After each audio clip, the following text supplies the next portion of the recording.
Be aware of the woman who volunteers to be whatever you want her to be.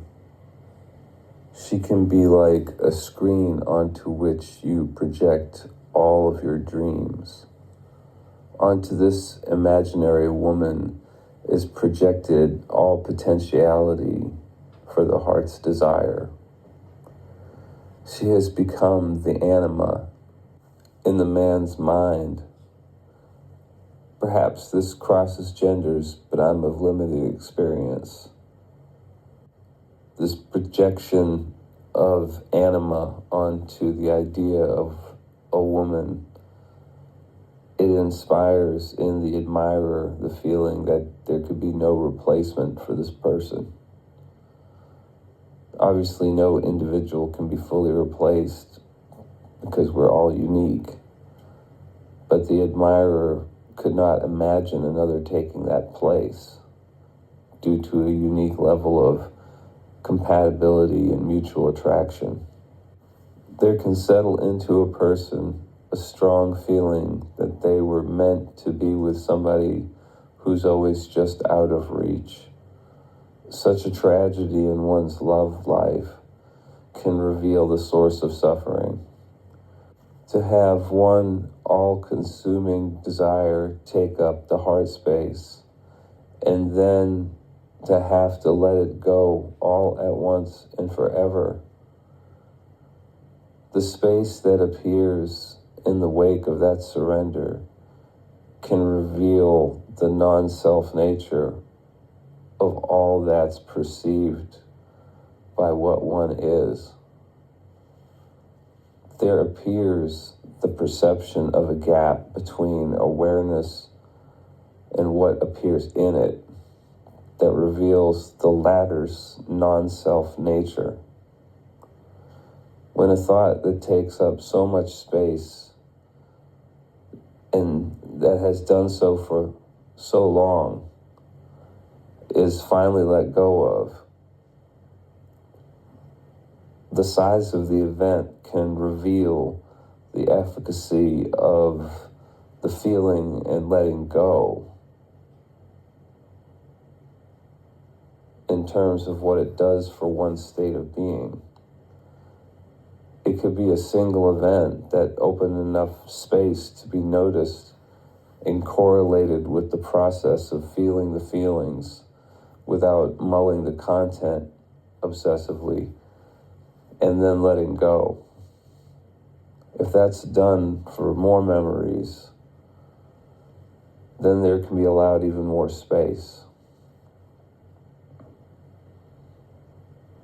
I don't think my childhood was unique, but I don't think the people who share my space every day have similar childhood experiences, perhaps with a few exceptions.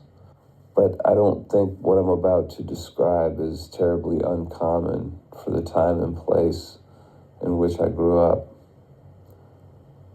Kids had a high degree of freedom until about sundown. And then after a certain age, say 15, they had an even later curfew. So just hanging around outside, there were a lot of kids. And being untended by adults, it could be very Lord of the Flies-like. I don't know why I was the way I was, but I got into a lot of fights as a small child. Like, all my fights happened before the age of 13. I think by the time I got older, I think the consequences of a fight just got too high. And maybe I started to get bigger. I got in about 14 fist fights in the first 13 years of my life, not counting what goes on between three brothers. There was just a lot of violence. And I don't think I was an especially violent kid. I was just so often in some uncontrolled circumstance that I had to defend myself at some point, or there was social pressure being put on me to fight. My older brothers would protect me somewhat in the neighborhood, and they had friends too, and so did I. But one day, my older brothers were away with our father, and I was alone at the apartment complex. My brothers and I had feuded with boys from different generations of different families in these buildings we lived in. And I was the youngest of the three brothers by 5 years. And now all the rival kids in the neighborhood began a manhunt for me because they knew my brothers were away. And there's about maybe 7 of them, and they chased me with sticks and stones. They hit me several times, and I thought I might die. I don't really know how I escaped. I was exhausted. It was like an out-of-body experience. So, of the 14 fights I mentioned, I'm not counting any of the times where multiple boys ganged up and just assaulted me as revenge for some other fight I got into. That has happened a couple of times besides the mob attack I described. Another time I remember being antagonized by a boy who was probably 6 years older than I was on a very snowy day, and I didn't know him, but we were walking home. It was probably a half-mile walk, and he was just pounding on me the whole way. I really just wasn't big enough to defend myself well, and he just said horrible things to me the whole time as he beat me for some reason, and I don't remember ever seeing him again. I think maybe he had a feud with one of my brothers. I don't think that was ever avenged in any way.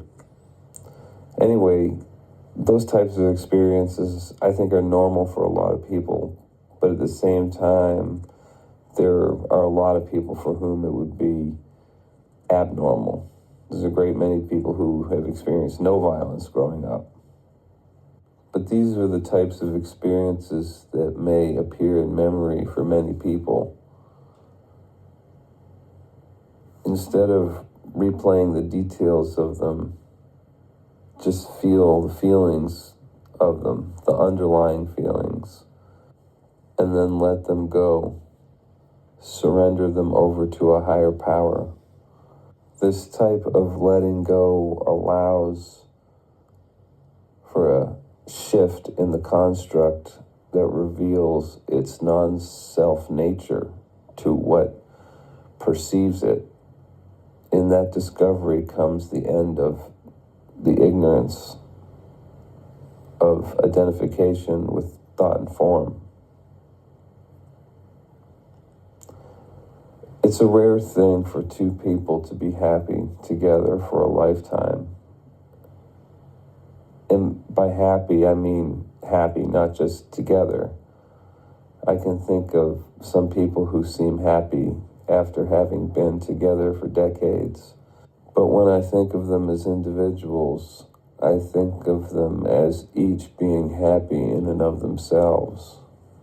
They're people who know how to be happy, who are married to people who know how to be happy, and they are happily married. They live their life day to day and take on what arises without having wasted much energy on worrying about it beforehand.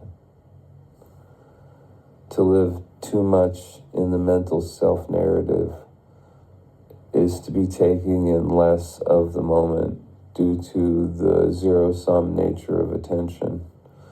There is something missing in the experience, and that is the truth. And that lack of truth creates a hunger that's of unknown origin. But there's an unconscious and automatic belief that there's no limit to what should be accumulated in the quest for self-preservation. There are clearly people who demonstrate no diminishing of acquisitiveness over time. Money itself has a certain gravity to the extent that it must be positioned and played with to maintain its value and grow it in real terms. At some point, there's only so many things that money can buy, And so one with money would work to expand the scope of what money can buy through the changing of rules and traditions. A traditional culture may seek to diminish the scope of what money can buy by keeping certain things off the market. The human value that a group can give its members can keep them out of the system that commodifies them. Atomized people are easier to subject to that process. They have more overhead relative to income, and they have less redundancy, being able to count on themselves only. People who have a community are better able to resist the whims of the system.